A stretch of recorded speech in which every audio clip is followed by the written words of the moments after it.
হলেন ওই ব্যক্তি যে ব্যক্তি ধৈর্যহারা হয়ে ছেঁড়াফাটা করে ভাঙচুর করে এই টাইপের মানুষ।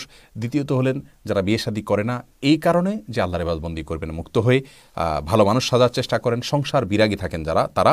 তৃতীয় হলেন ওই ব্যক্তি যারা শাসকদের মিথ্যাচারের সমর্থন করেন, জুলুমের সমর্থন করেন এবং মোসাহেবি করেন, তাদের অন্যায়ের কাজের সমর্থন করেন। চতুর্থ হলেন ওই ব্যক্তি যে ব্যক্তি কোনো মানুষকে প্রতারণা করেন, বিশেষ করে কেনাবেচাতে। পঞ্চম হলেন ওই ব্যক্তি যে ব্যক্তি কোনো গণকের কাছে যায়, কোনো জাদুকরের কাছে যায়, কোনো এগুলোকে বিশ্বাস করে। এবং ষষ্ঠ হলেন ওই ব্যক্তি যে ব্যক্তি কোনো অমুসলিমদের সাদৃশ্য গ্রহণ করে কৃষ্টি কালচার চলাফেরা ইত্যাদিতে। সপ্তম তিনি যদি কোরআন তেলাওয়াত করার সময় সুন্দর কণ্ঠে তেলাওয়াতের চেষ্টা করেন না।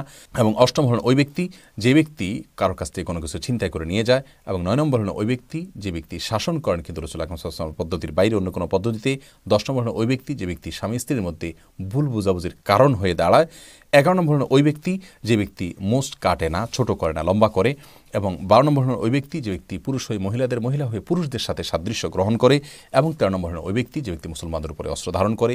আর 14 নম্বর হলেন ওই ব্যক্তি যে ব্যক্তি কোনো লোকালয়ে সাপ প্রবেশ করার পর নিজে যান বাঁচানোর জন্য অন্যদেরকে রক্ষা করবার স্বার্থে সাপকে হত্যা করার জন্য অগ্রসর হয় না, বরং মানুষকে বিপদের মুখে ঠেলে দেয়। 15 নম্বর হলো যে ব্যক্তি মুসলিম শাসকের আনুগত্য থেকে বের হয়ে যায়, খারিজি হয়ে যায় এবং যেখানে সেখানে যুদ্ধের জন্য নিজেকে প্রস্তুত করে ফেলে, জানে না, বোঝে না, জানা বোঝার আগেই। এবং সাম্প্রদায়িকার ভিত্তিতে যে ব্যক্তি যুদ্ধ করে, এরা সবাই রাসূল আকরাম সাল্লাল্লাহু আলাইহি ওয়াসাল্লামের ভাষা, রাসূল সাল্লাল্লাহু আলাইহি ওয়াসাল্লামের উম্মত নয়। আল্লাহ তাআলা আমাদের সকলকে রাসূল আকরাম সাল্লাল্লাহু আলাইহি ওয়াসাল্লামের সুন্নাহকে ফলো করার তৌফিক দান করুন।